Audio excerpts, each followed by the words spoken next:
It's time for a Big Blue Kickoff Live. Nobody can ever tell you that you couldn't do it, because you did. On Giants.com. You know what I saw? New York Giant pride. And the Giants mobile app. 17-14 is the final. One touchdown, we are world champions. Believe it, and it will happen. Part of the Giants Podcast Network. Let's go out there like a bunch of crazy dogs, have some fun.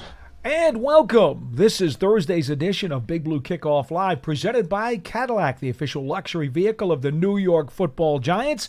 We are coming to you from the Giants Podcast Studio. It is presented by Hackensack University Medical Center, or Hackensack Meridian Health, I should say. They have the Hackensack University Medical Center as part of their entire complex, and great corporation. Keep getting better.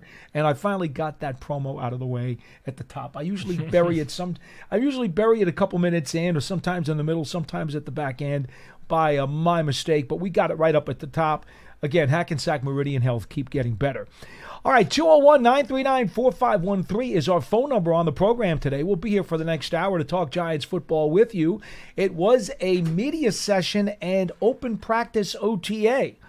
And so there's a lot of stuff that we can discuss, whether it be the comments made by Brandon Brown, the assistant general manager, or some of the players, or, of course, talking about some of the plays that we saw at practice. So there's quite a bit of stuff that we can discuss during the next hour. He's Matt Citak. I'm Paul Dottino. So glad you could join us today. 201-939-4513 is our phone number. If you're not joining us live, and again, we're coming to you at 1:30 p.m. Eastern Time today because of the practice session. We wanted to make sure that we discuss things with you after all of the media availabilities so that we'd have some content to talk about.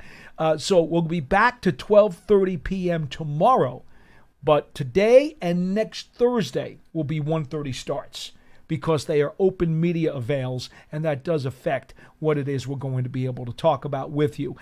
If you're listening to this show on the archive, don't forget our entire podcast network is available on the Giants mobile app, podcast platforms everywhere, and at giants.com/podcasts.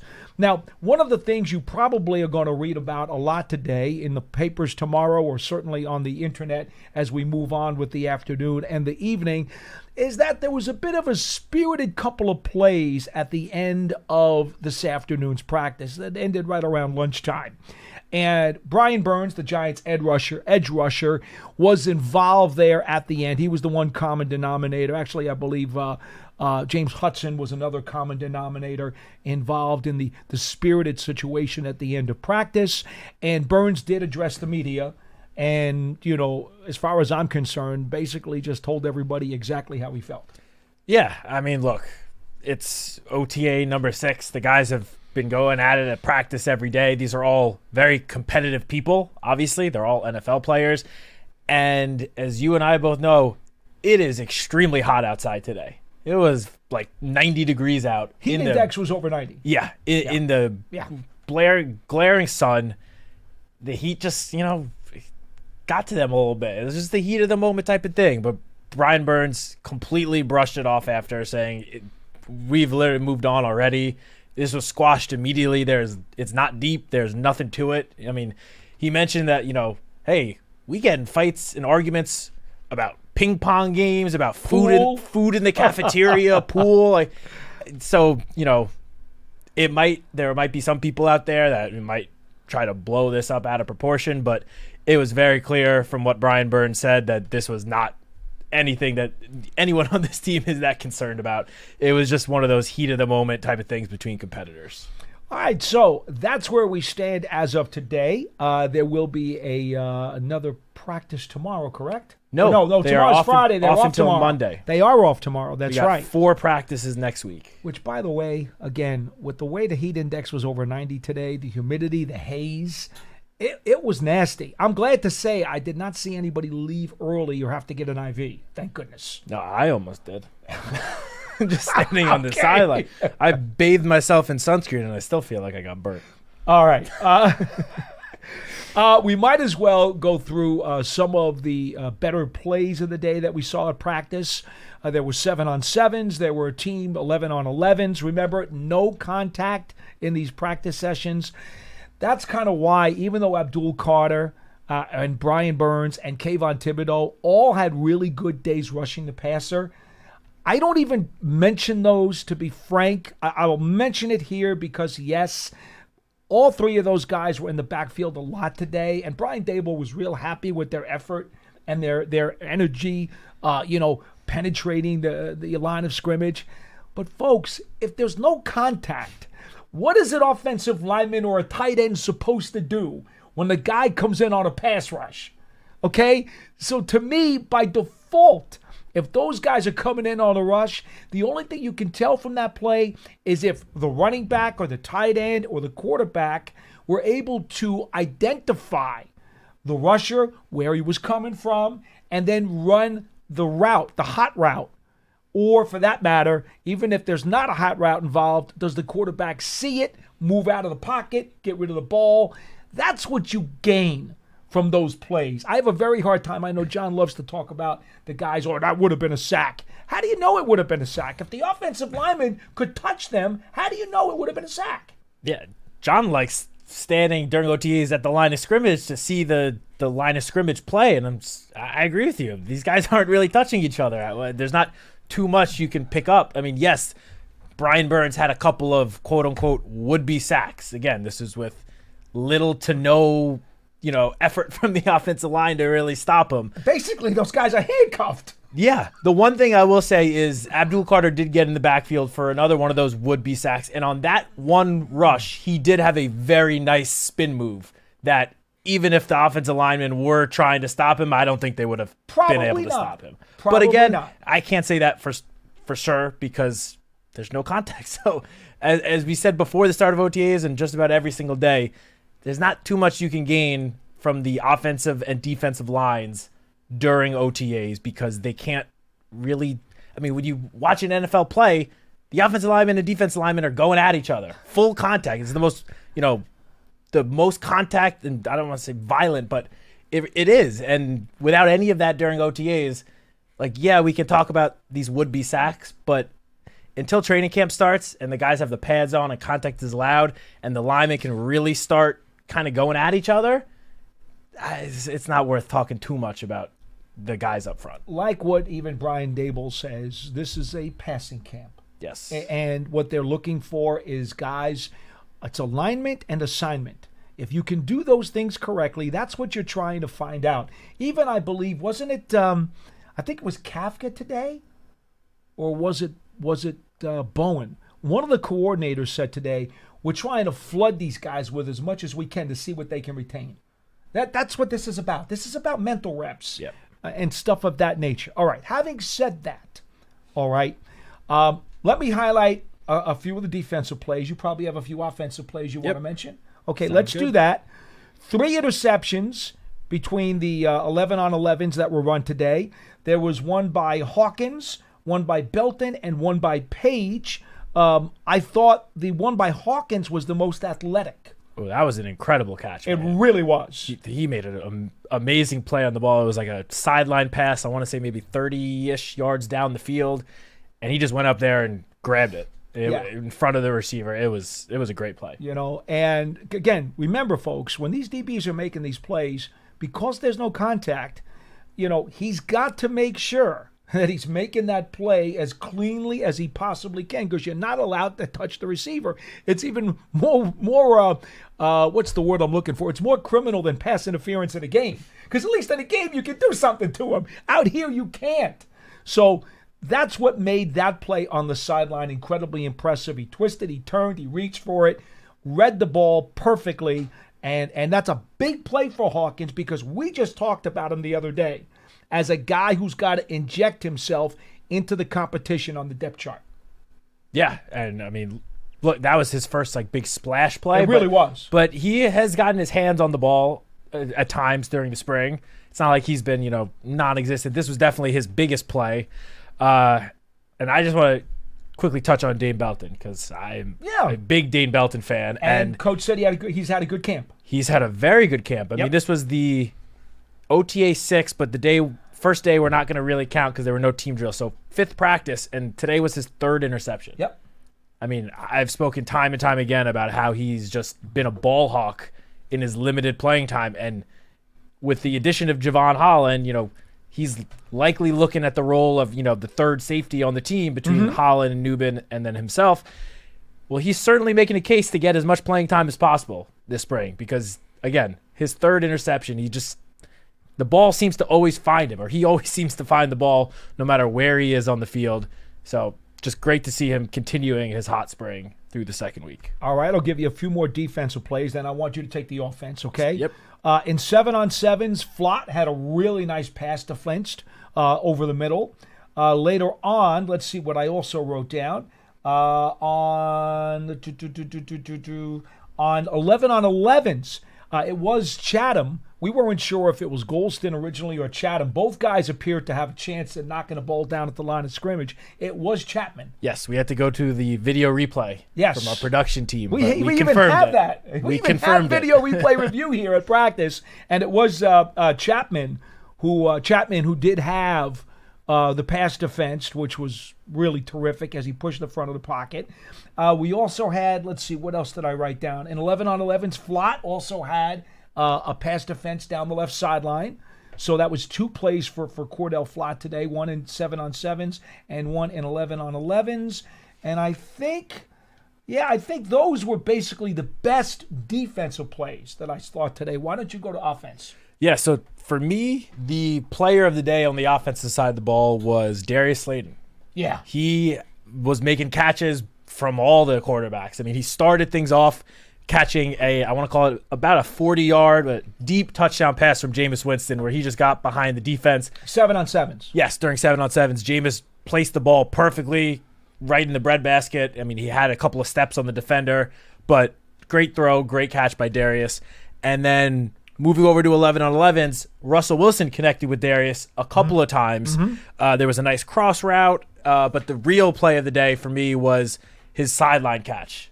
Deep down the field, he made a one-handed grab. Sweet. Such an athletic play. One-handed, just stuck his hand out, ball stuck right to his glove. Great catch.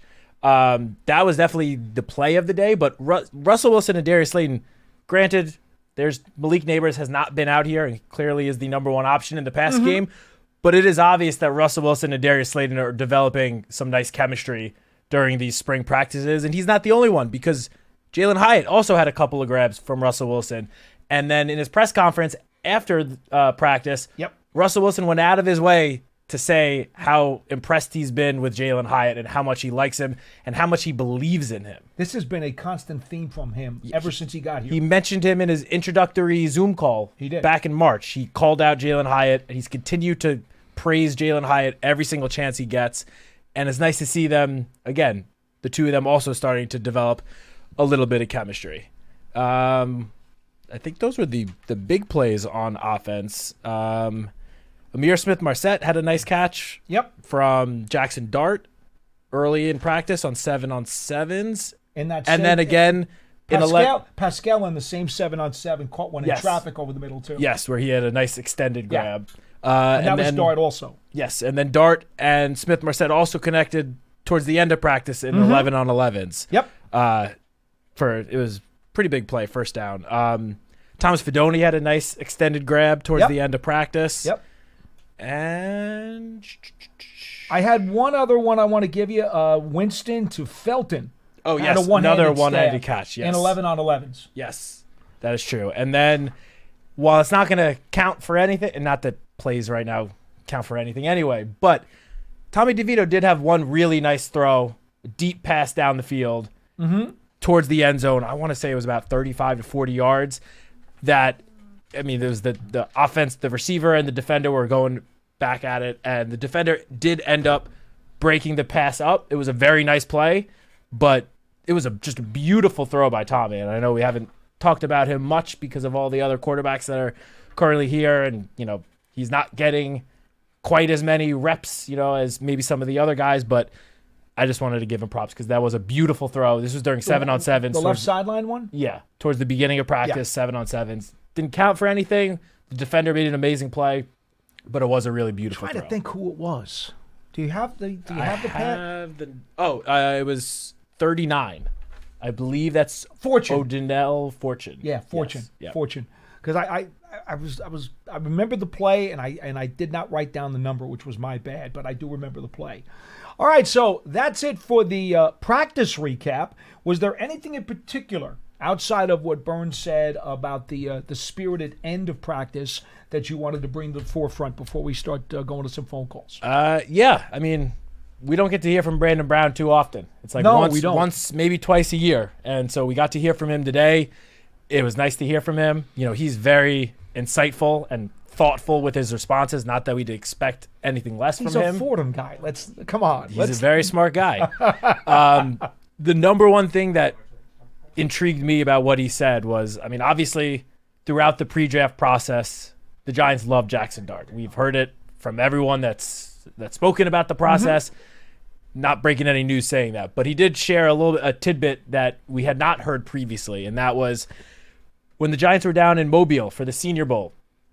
They're interviewing all the different prospects from all these different schools from all across the country, and a common question that they asked, I think he said they asked every single prospect, was, who is one player from any team, any school that you would bring with you to the NFL?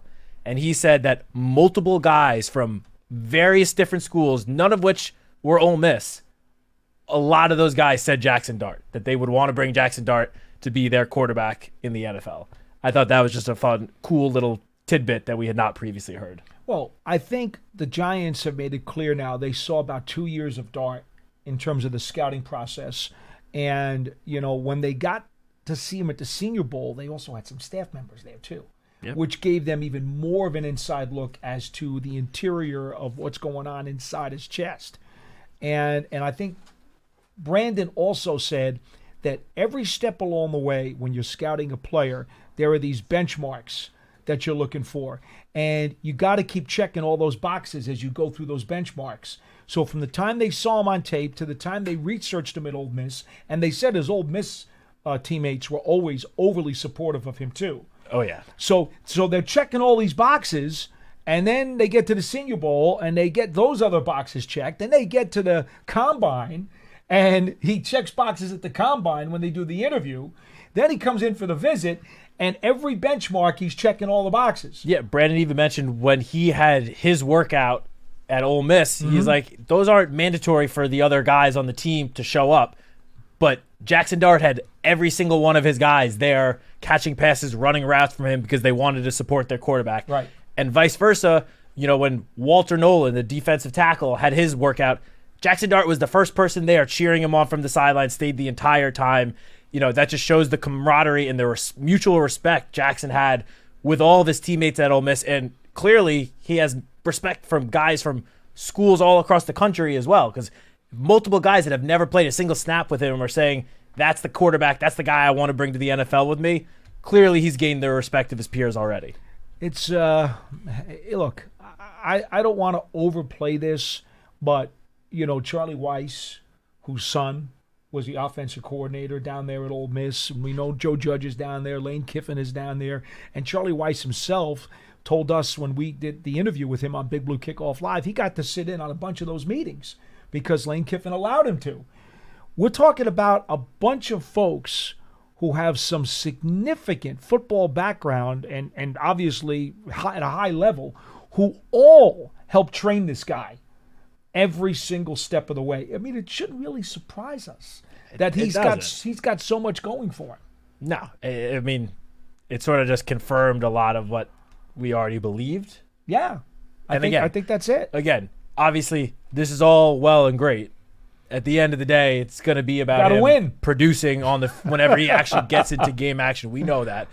But it is June 5th, and they're not playing games for a couple more months, so this is what we have to go on for right now. Maybe the other item for Brandon Brown is that he said in terms of Evan Neal moving to guard, he can create movement at the line and handle the interior pass rush and absorb the power and the contact. So he has the physical tools to become a guard. He just needs to be more consistent, and the coaches have to make sure that they coach the proper technique with him and get him to smooth it out. Yeah, and he also just about Evan mentioned that Evan came into the this offseason workout program with the best mindset you could possibly have given the circumstances. Like, he's ready to contribute any single way he can. Brandon mentioned he was more than, more than happy doing this move to guard because it's the best thing for the team. And at the end of the day, that's all Evan wants to do. He just wants to help this team in any way he can, help them succeed, help this offensive line improve. And, if that's at guard, which that's clearly where he's been taking his reps this offseason, then that's great. He's willing to do whatever it takes. Smart man. He's trying to resuscitate his NFL career. Yeah, and look, we've seen, it seems like every year we see a guy that didn't quite make it at tackle move inside and put together a successful career on the inside. It's been happening, go back however many years. It happens quite often. Now, we don't know for sure if Evan will succeed, but going into this offseason, and again, I'm sure going into training camp next month, he has the mindset you want him to have given the circumstances. Hey, look, that's all you can ask for right now. I've told people before, the best example I can give you was William Roberts. When he was drafted by the Giants as a tackle, it did not work out very well. He bounced around to a couple of positions for a few years, finally landed at guard, and wound up going to the Pro Bowl and helping the Giants win Super Bowls. I mean, we just saw it with Mekhi Becton last year. Happened with Mekhi Granted, Becton at the Eagles. He got to go to Philadelphia. It can happen. And that's it can happen. A good offensive line already, but that's just the latest example. It happens all the time. So. All right. 201-939-4513. That's our wrap on what went on today with the media availabilities and out at practice. We invite your phone calls if you'd like to ask us a question or comment on something that we said, or maybe there's something else you'd like to talk about. 201-939-4513. We go to our first call. It's Cliff in New York, and you're the first one on Big Blue Kickoff Live. Hello. Hello, guys. Good to be talking to you. I was listening yesterday, Paul. I don't know if you knew about, they did a rundown, Matt and John, about the position groups in the division versus ours. And, I'm aware. I'll be doing that with Lance tomorrow on the second half of that subject matter. Okay. So I'm assuming that all that talk, Matt, was based on what the best knowledge that we have before we see how the competition shakes out in the rest of the preseason and into training camp in each group, right? You mean our conversation yesterday? Yeah. Yeah, of course. Okay. So there's a chance that even by going into the first game, we might feel a little bit different about what we've seen just going through the preseason and training camp in terms of how we stack up against the other position groups in the division.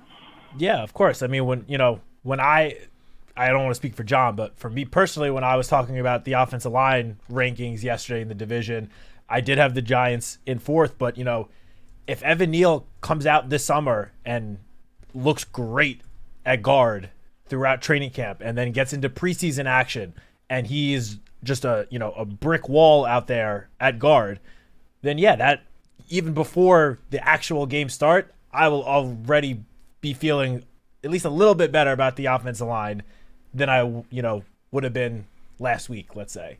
So I don't think it's going to change drastically until the regular season games actually begin, but there are certainly things that can happen once training camp starts that will have all of us feeling at least a little bit better about the offensive line. Cliff, I would also add the preseason, you'll have two of the NFC East teams on national television. The Giants and the Patriots game on August 21st is going to be on Amazon Prime Video, and the Washington Commanders on August 18th will be taking on the Cincinnati Bengals on ESPN. So the only way for us, because we have no idea what's going on at Washington, Dallas, or Philadelphia camp unless we read it. I mean, come on, who's kidding who? We're not seeing what they're doing. We're watching what the Giants are doing every day. But our chance to even look at these teams will be either that Washington game, which is on ESPN, or NFL Network likes to replay over the course of the month as many of the preseason telecasts that have been shown around the league in the different markets. So eventually, at some point, we'll probably get a chance to click on a Dallas preseason game or a Philly preseason game, and who knows what we're going to see. But I think it's important to understand that. When they started this yesterday, and we'll go back to it tomorrow, what are we going off of? There's not a whole lot to chew on right now, so it's kind of a gut feel. The information we're going off of the most is basically what we saw last year, and for veteran guys the last couple of seasons and draft projections. Yeah. But again, projection is the key word. You know, we all think Abdul Carter is going to be great, but he's got to go out there and actually do it. Same with guys from the other teams. John and I spoke yesterday about Josh Connerly, the offensive tackle for the Commanders. Well, he was a great prospect. A lot of people were high on him going into the draft, but that doesn't mean diddly squat until he actually goes out into a game and shows that he belongs, playing tackle in the NFL. So, again, it's June, so the information that we have to go on when we're doing these rankings is obviously limited. If we, were to go back after the season in 6-7 months, obviously we'd have a lot more to go off of then. That's when John allows us all to look in the mirror and laugh at ourselves. Well, listen, I'm happy to be the show us team. That's fine with me. I still think, based on the depth that's been introduced and the new talent that's been introduced in the draft and free agency, that we do have a chance to jump some people early on, and especially the first two games. I'm a little. I want to catch up a little bit with Evan Neal and Jackson Dart also, if you have a minute. Yeah, go ahead. When Joe Shane announced that, the first thing he said about Evan Neal maybe a month ago, he's okay with cross training at guard. It sounded like he was still very much in the mix at tackle. I mean, now it sounds like no, he's a guard. Do you think that's what happened? Well, they signed Hudson. They signed Forsyth. Yep. Drafted Marcus Bowe. Bowe is a tackle guard. He can be either one, but Joe did say that they were going to at least start him. They're going to at tackle. They're going to start him. So I think at the moment there's a little bit of a glut there. Yeah. So I think that's why they really want to kind of push Neal into the guard part of the pool and see how he reacts. Yeah, and look, during team drills, during these spring practices, at least where I'm standing, I'm like towards the end zone. So I try to get a full view of the field. It is a little tough to see the line of scrimmage because I'm typically, 30, 40 yards away from there. But it seems like most of his reps, if not all, have been on the inside during these team drills. I don't think I've seen him on the edge. I haven't noticed him at tackle, at least. He could have been out there again, and there's no, replay to go back and look at every single play for us. But it seems like most of his snaps, if not all, have been on the inside, and he's been mixed in, some work with the ones, some work with the twos. They're getting him out there. They're, trying to give him exposure to this, I don't want to say new position because he did play it in the past, but it seems like he's more focused on guard right now. Part of that may simply be also they want to see what they really have in Hudson and Forsyth and Bowe. And what they have in him at guard. They've seen what he has done the last couple of years at tackle. It's obviously not what anyone would have hoped for, including Evan himself, but they clearly have some, at least some level of confidence that he could at least potentially succeed on the inside, and you can't find that out until you actually put him there and let him get some reps. Remember, Cliff, Andrew Thomas is still coming back from the foot injury, and so they're holding him out right now. So he's not out there even doing these drills, okay? So they're trying to see as much as they possibly can, and he's right. They want to see about Neal at guard, but they also, I think, want to find out about these guys they brought in. They know very little about them, comparatively speaking. Yeah. Well, I thought guard was looking kind of deep with Kubas, and there was somebody else that. They have Azudu. They have Azudu, right? He's been out there. Oh, yeah. Stinny's been out there. Yeah, I've been holding the torch for him for 3 years. I mean, Stinny was brought back. Van Roden was brought back. Right. Runyon, who hasn't been out here, but Runyon is obviously on the team and will be part of the starting offensive line. Well, we think. I mean, assuming he's healthy, I'd be pretty surprised if he wasn't. I agree with you, but that doesn't mean that somebody can't steal a job. Remember, that is true. Nowadays, injuries are no excuse. If somebody can beat you out, they beat you out. No, that is true. And, there have been multiple veteran players that have said, like, we're all competing right now. Mm-hmm. Nothing is being handed to. It was Greg Van Roden last week said nothing is being handed to anyone, especially when it comes to the competition at offensive line. I'm pretty confident in saying the 2 starting tackles, assuming they're healthy, will be Andrew Thomas I and agree with Jermaine that, Illuminor. 100%. Outside of that, I mean, there are guys that I think and I'm pretty confident will be the starters, but you got to go through training camp. All those guys have to earn their spots.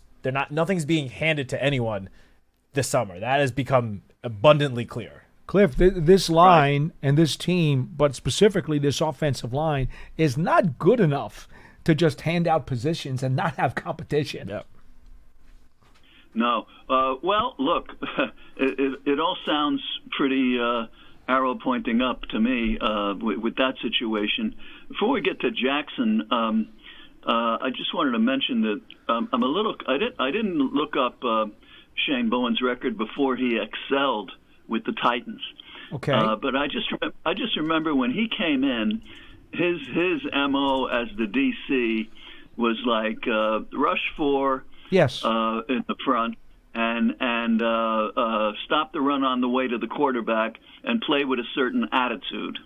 And now it sounds like, well, he's going to be very creative with putting together some guys that might appear to be a little undersized, but have exceptional gifts in other ways. I just hope he's got that kind of a. It's beginning to sound more like competing with Vic Fangio and who's the other DC? All right, well, Cliff, before you go there, I think you also have to understand he came in last year as in his first year as this defensive coordinator, and he had a unit that, to be frank with you, was somewhat limited. They have more talent on this defense than they did last year, and we have heard this word versatility a billion times during the offseason. They added guys on the defensive line, which I believe are going to give them multiple looks in the front 7 that they could not even dream about using last year because they didn't have the personnel. Then they also add Carter, which now gives them 3 bona fide pass rushers, either at the edge spot or the second level, depending upon where they play. So the toolbox is now a heck of a lot more full, don't you think? 100%. And I mean, you didn't even mention all the guys in the secondary. Didn't even talk about the secondary. Adebo and Holland were brought in, but let's not forget Tyler Nubin and Drew Phillips, as good as they were last year, and I think both of them played very well as rookies. They were rookies. They are now going into year 2 where they have a full year of experience under their belt and now have sort of, quote unquote, veteran partners in the secondary with them between Adebo, Holland, Deontay Banks going into year 3 and year 2 with Shane Bowen. Like, there are just so many pieces at every level. And Brian Burns spoke about this, saying Burns and Russell Wilson, they both mentioned there's just talent at all 3 levels of the defense. The pieces are there. And as Coach Dable has said, it's now up to Shane Bowen to, put it all together and make it work. Yeah. Thanks very much, Okay. Cliff. Appreciate it. 201-939-4513 is our phone number. I might add, Shane Bowen particularly was asked about Tay Banks, who, as we know, had a subpar second season. He was up and down and struggled some. In talking about Banks, and again, I paraphrase these things, he said he was locked in. His approach is that he seems to want to know more, and you can tell because he's asking a lot more questions. And Bowen said there's growth every year in a player like that. He's entering year number 3. And he said now the good news is, from his perspective, that's Bowen's, there are relationships that have been formed. And now you can focus on other stuff because you're not getting to know each other anymore. So I'm sensing, we'll have to see how it turns out in training camp and the season, but I'm sensing the fact that Bowen feels a lot better about what he can do with Tay Banks this year as opposed to last year. I'm sensing that, and it seems, now I haven't talked to Banks myself, so I don't know if it's being reciprocated, but we've talked all off season that Banks and Bowen need to both kind of meet somewhere more in the middle so that they can find a way to maximize his production. Yeah, for sure. And I mean, I think it's important to also remember that the 2 seasons that Deontay Banks has played for the Giants in the NFL, almost every week he's just been matched up with the opposing team's number one wide receiver. And, you go through the schedule last year, there were some extremely talented wide receivers that Deonte Banks was going up against each and every week. Mm-hmm. Paulson Adebo was brought in. He is a veteran corner who's had a good amount of success under his belt already, is known for being a ball hawk.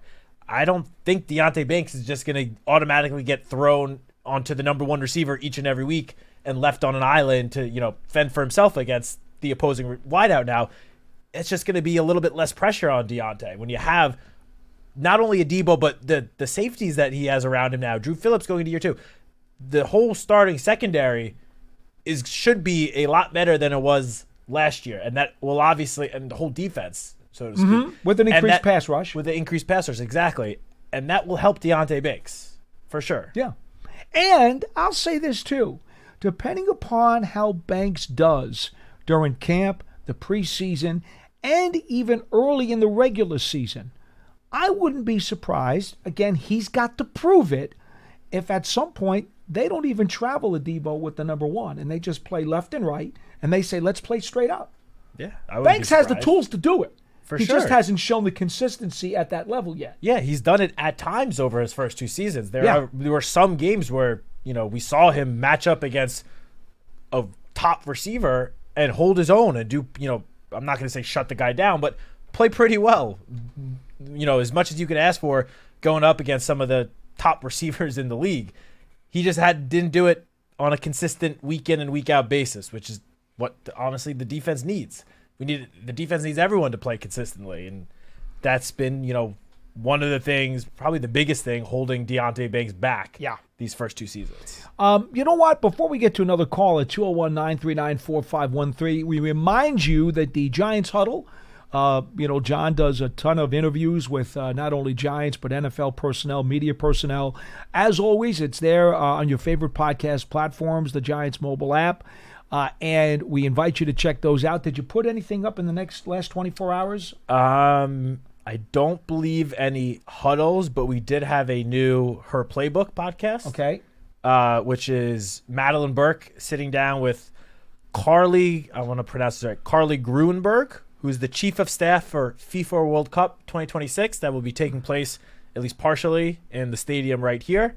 Madeline had a nice, interesting conversation with her here in studio, about half an hour long. Okay. Again, it's not a huddle about necessarily the Giants, it's but it is a good podcast platform. It's part of the podcast platform, and it's a good listen. I don't know how many of you are soccer fans out there, but obviously FIFA World Cup coming here is a pretty big deal next summer. Well, they have the Club World Cup actually coming here in another week. Yes. And you should see the village they've built in the parking lot outside the stadium. It is quite a production.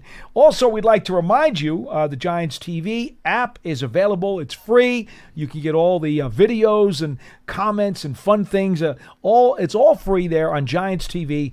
Check that out when you get a chance. Also, season tickets for the 2025 season means you can take your fandom to the next level, catch all the action at MetLife Stadium, and, of course, you can stay connected to the team all year round, not just on game day, with exclusive member access and benefits. To learn more about a New York Giants season ticket membership, visit giants.com/tickets.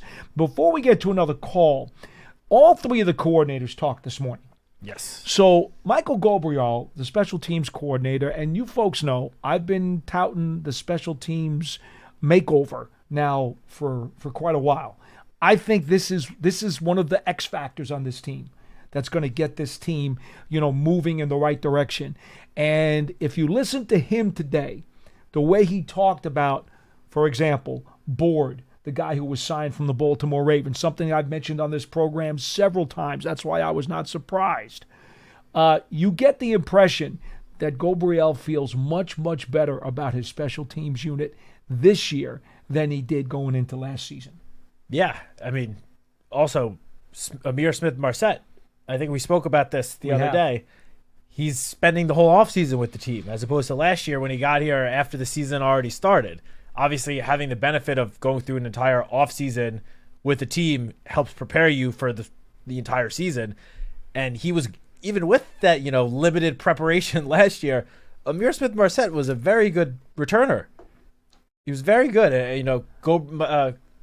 Coach Gabriel spoke about what Amir brought to the return game and how he was, I don't want to say a pleasant surprise because they clearly expected him to contribute when they brought him in. But I think he even probably contributed more than maybe Gabriel was necessarily expecting because he mentioned he had 2 kick return touchdowns last year. One did get called back because of a penalty, but 2 separate times he got into the end zone, and Gabriel said, not many guys did that last year. Not many guys do that any year on a kick return, and Amir did it twice.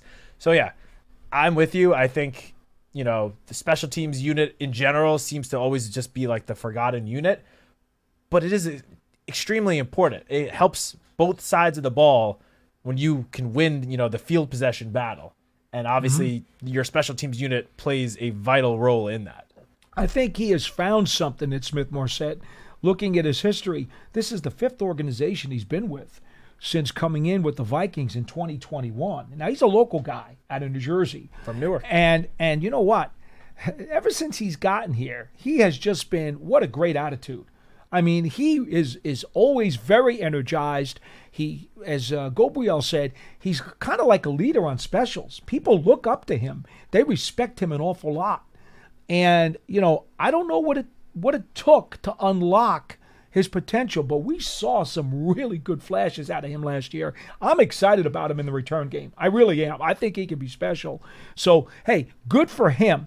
Now, the other item that he was asked about was also Jamie Gillen, who he really heaped some praise on last year for his ability to find the ball inside the 10, or drop the ball inside the 10, I should say, and also his ability to fight the nasty conditions in MetLife Stadium. And when you talk about the field position battle, Matt, if your punter doesn't know what he's doing, it's a big, big problem because that is as much a part of tilting the field as anything else. Yes, your coverage units have to be good. Your return guys have to be able to bring the ball out some. But Jamie Gillen, I thought, had the best year of his career last year. I thought. I agree with you. I spoke about this on the show during the season, after the season. I saw him from some people on Twitter criticizing him. And I'm people wanted to get rid of him on Twitter. And I was saying, if you said that maybe after the year before, I would at least somewhat be able to understand your reasoning. He was inconsistent the year before. But he's coming off what was just a very solid season. I mean, it might, I feel like sometimes we just sort of take the punting unit for granted. But if you have someone back there that you just don't need to worry about, that is a huge, huge plus. Yeah. Again, I just spoke before about the field possession battle. That is a huge part, especially when, we obviously all expect the Giants offense to be improved this year. I don't know if anyone's expecting the Giants offense to be, a top 5 scoring unit. 40 points a game? Yeah, I don't know if anyone is expecting that. But guess what? Setting your offense up with great field position or setting your defense up with great field position, which in turn, after a stop, will help your offense get good field position as well. That's going to help your offense score more points. And Jamie Gillen plays a big role in that. If he has another season like he did last year, I think it's going to be extremely good things for the Giants special teams unit, at least the punting side. I finally want to mention, before we go back to the phones, he was asked about Graham Gano. Now, Gano has been banged up and hurt in each of the last 2 seasons. When he is kicked, he has been one of the best in the league. He's also one of your higher paid kickers in the league, deservedly so. So Gabriel was asked about him and said he looked like himself in the final 3 games of last year, and he's looked very good so far this spring in year 17. He said he approaches the game the right way, takes care of his body, and is very much looking forward to having him here. Now, at the same time, he was asked about McInerney, the kicker who was on the international program last year, then made it to the practice squad, then actually had a kick in a game. And we all know he's got a cannon of a leg, and the only thing that Gabriel would say is that, hey, there's competition for everybody. He would not rule anything out. There's competition for everybody. They know what kind of leg the kid has. But, I thought the positive remarks about Gano were certainly something that sounded reassuring to me, as if, they're thinking unless something goes wrong with him during training camp or the preseason, I suspect he's going to be the guy. Yeah, me too. I mean, did you see what Graham was doing, like in between plays during team drills today? So this was towards the end zone that Dan Salomon and I were standing off to the side of, but like in between plays during 11 on 11s, while, both offense and defense were regrouping, figuring out the play they were running, Graham, who was standing off to the side, wasn't even on the field, was standing behind everyone, on the sideline, like, I don't want to say maybe 15, 20 yards-ish, probably to 20. the side, kicking field goals from like a 45-degree angle. And he was making almost every single one. Dan and Salomon and I were standing there like, how the heck is he doing this? And then we remember, oh yeah, this guy has been a very successful kicker in this league for a very long time. We might think, kicking from that angle is impossible, but for him, it was literally nothing. One of the ball boys was standing on the other side of the goalpost. He literally did not have to move. He was standing there in one place, feet firm, and Graham just kept on hitting him ball after ball. It was incredible to see. I was watching it more from afar, and I could have sworn it was like a David Blaine magic act. Yeah. The way he was putting that ball in. Yeah. And it was ridiculous. Harrison was standing behind the goalpost. I know. And he literally did not have to move. He would just stand there and catch each one without moving his feet at all. I don't know how he did it. This guy's something else. So let's hope for his sake that he is healthy. Yes. Goes through camp fine, and that they can count on him. Yes, that is the most important thing. Obviously, health has really been the biggest hindrance to Graham Gano having too much success the last 2 years. But keep in mind, the year before that, in his prior seasons with the Giants, when he was healthy, he was good. It was never a question of, what do we have back there? Is there a competition? Like, that was never a question. He's a Pro Bowl level kicker. Exactly. So let's just hope that, he is healthy, stays healthy all season, and then we'll just go back to not having to worry at all about the field goal kicker. Again, this team's trying to improve. They can't afford to squander opportunities at points. Yeah. Marquise in California, you're next on the program. Hello. Hi. Hi.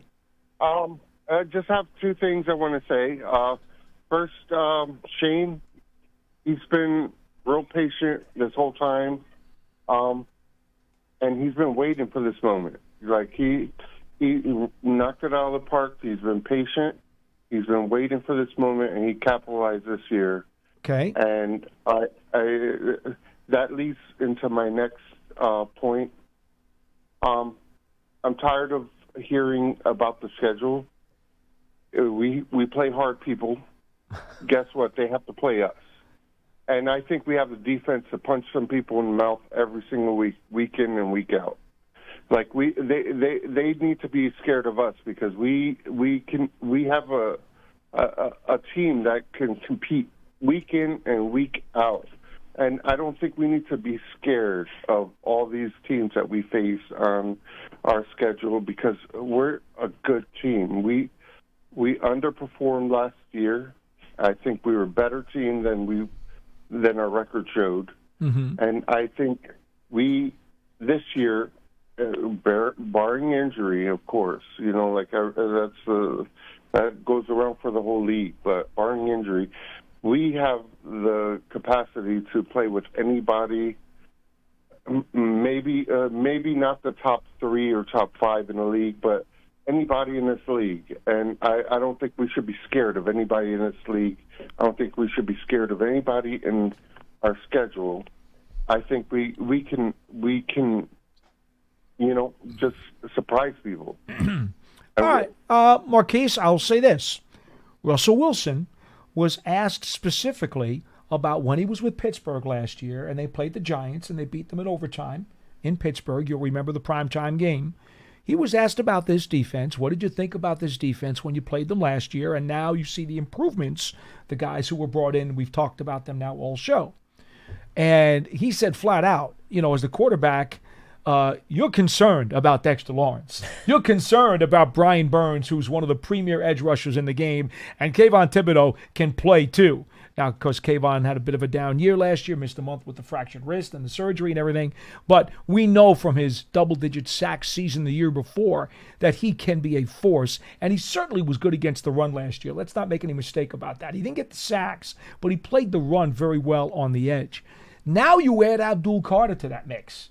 I mean, Russell Wilson was heaping praise on that defense, and then mentioned Okereke and mentioned the secondary, and you even said before, Holland and Adebo coming in here, this defense could be really good. Yeah, and look, we've all heard so much about the schedule now, which I don't fully understand because we've known since the end of the season exactly who we were playing, and we knew we had the hardest strength of schedule. Mm-hmm. When you have the hardest strength of schedule, I don't really care what order you put them in. It's not going to be easy.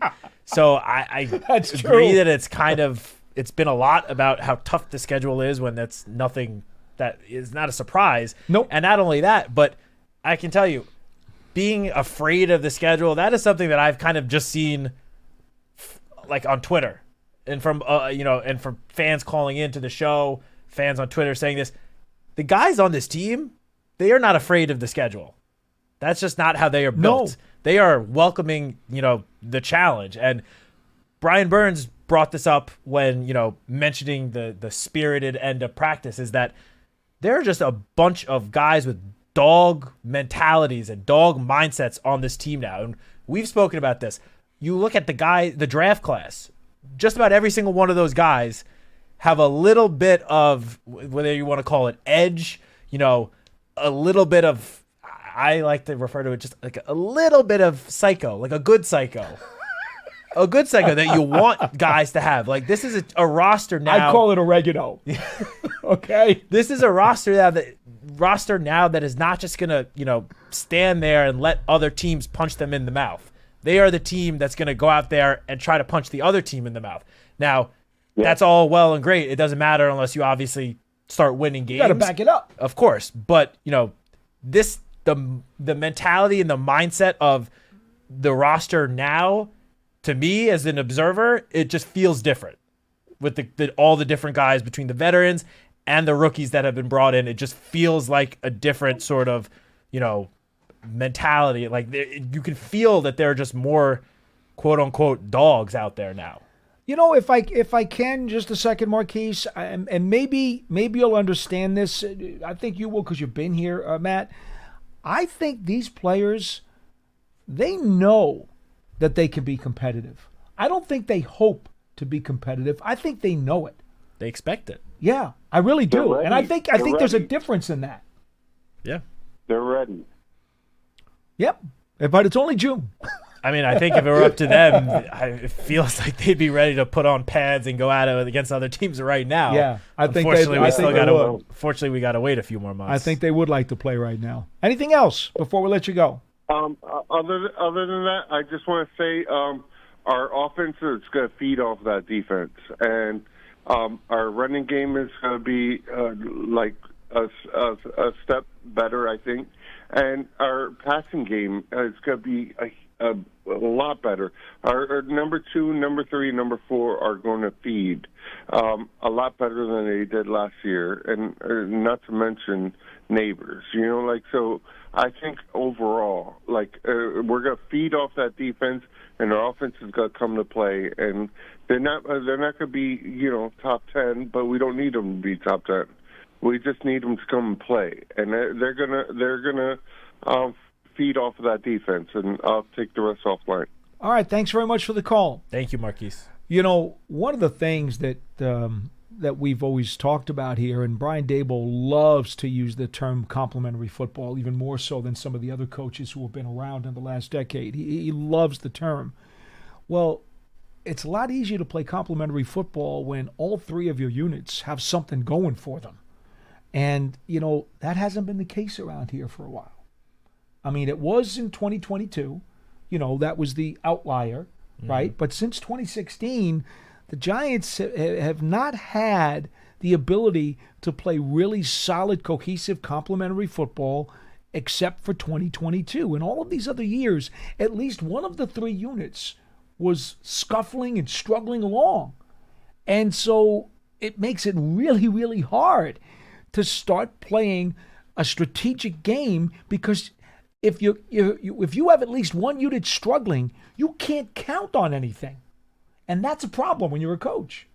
Yeah, I mean, when you have one unit, whether it be the offense or the defense, that, if it's the offense that can't stay on the field or the defense that can't get off the field, it obviously is a huge negative impact to the other side of the ball on your own team. I mean, if your offense is going 3 and out every single drive, your defense is not getting any sort of opportunity to catch their breath. And they're going to be out there every, 6 minutes of real time, and they're just going to be completely gassed. You can't expect a unit. You could have the best defense in the NFL, and we've seen this. What was it, 2 years ago? The Cleveland Browns defense was tremendous. Their offense could not do anything, could not put drives together. And after, I want to say maybe 6 to 8 weeks, you started to see the defense crack because they just could not continue to play majority of the game every single game. It's not feasible to have a unit as talented as it might be to have to play that much, that often every single week and expect them to still be able to compete at an extremely high level. Well, besides that, you had a running game that was sporadic. You had a passing game that was sporadic. You had special teams. You didn't get much out of your return game the last several years until Smith-Marset started doing something last year. Your field goal kicking, last 2 years, Gano's been hurt. Yeah. That's been all messed up. Folks, is it any wonder why, the team has suffered some bad records because of the way that the thing has come to pass? Jay in Phoenix, you're going to be last on our program today. Hello. Hey, guys. How you doing? Thanks for calling. Good. How are you, Jay? Doing great. Hey, one thing I just wanted to call on was, and I've been thinking about this a lot as I've been looking at the roster. Do you guys have any thoughts about possibly a giant need for adding some veteran depth at safety? When I've looked at the teams that have won Super Bowls or have done really well in the past, whether it's adding Dave Duerson or R.J. McQuarters or Deion Grant. Exactly, I know where you're going. All those guys. I'm just looking at the three that we have. We always mention the three, but it'd be nice to have a fourth guy. And there's a couple of them out there that I think might be a good fit.